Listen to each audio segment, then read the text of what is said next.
на моя мъж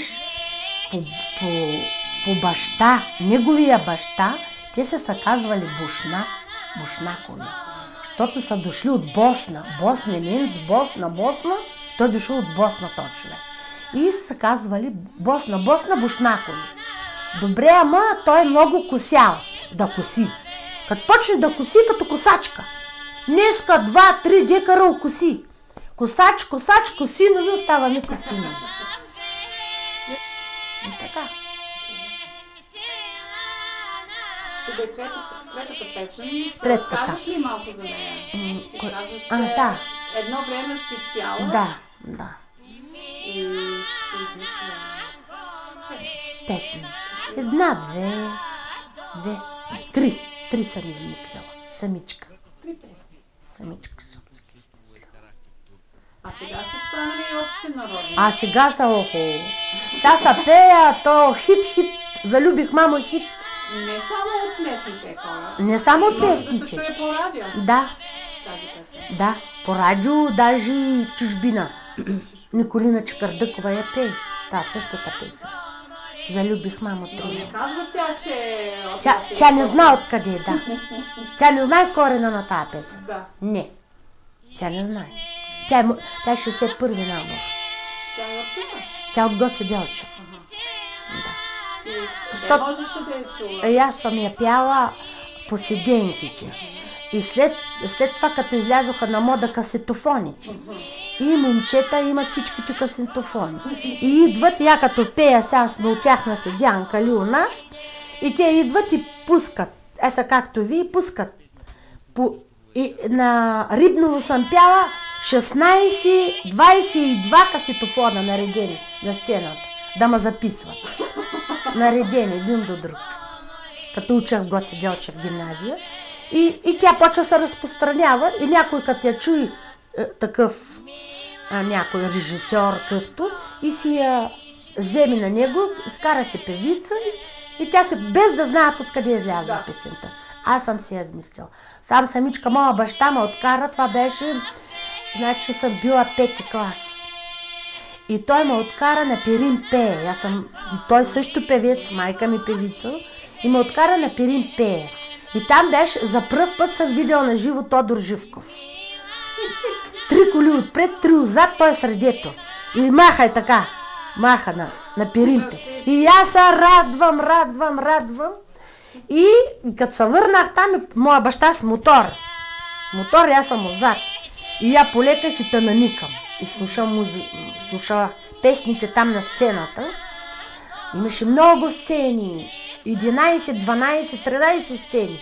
И на централната сцена, и аз слушам и съм любителка. И като се дойдох оттам и толкова много ми звучеше в главата, и си я измисля, и като бера тютюни, да бера тютюни, полека си я измисля. Аз се съчинявам и музиката, и думичките. Да почваме ли? Да. Залюбих майко 3 моми, залюбих майко 3 моми, 3 моми майко убави, 3 моми майко ги здрави, леле, 3 моми майко ги здрави. Залюбих майко първата, залюбих майко първата, първата майко най-мила майко най-драга, леле, най-мила майко най-драга. Залюбих майко втората, залюбих майко втората, втората първата най-мила майко най-драга, леле, най-мила майко най-драга. Залюбих майко третата, залюбих майко третата, третата, втората, първата майко най-мила, леле, най-мила майко най-драга. че после някои я удължиха. Кажи ми, сине, кажи ми, майко, речи ми, коя отрича да взема. Вземи си, сино, първата най-мила, най-драга, така. Да. Някой почва да украсяват, да това, но и аз в този вариант, аз си измисля, демек първата любов, от имам брат по-голям, и той си имаше любовница и се, моята майка, де тая дена, а той първата. И така. Аха. И затова я така си. Да, други момичета. Айде да ти вземи айде, първата. И така и аз така си съчинявах и така си аз мисля. За брата ти? За брат ми. А той се ожени за първата? Да, той си се ожени, където той си искаш, не където нас ще кажат. Да. Защото моя баща е патило, той се е женил така. Него го са накарали на зор да се жени и той не прячеше нито на брат ми. Моята майка се опита малко и на мен, и на не, на всяко се опитваше. Лекичко, но се опитваше. Ама моя баща каза не. Аз съм живял, защото те го са накарали. Той искал моята майка. Обаче неговата, той имал, къде е живял 110 години дядо му, той имал друга жена, втора, първата му умряла. Даже той имал 2 жени по нова. Я ти разказвам.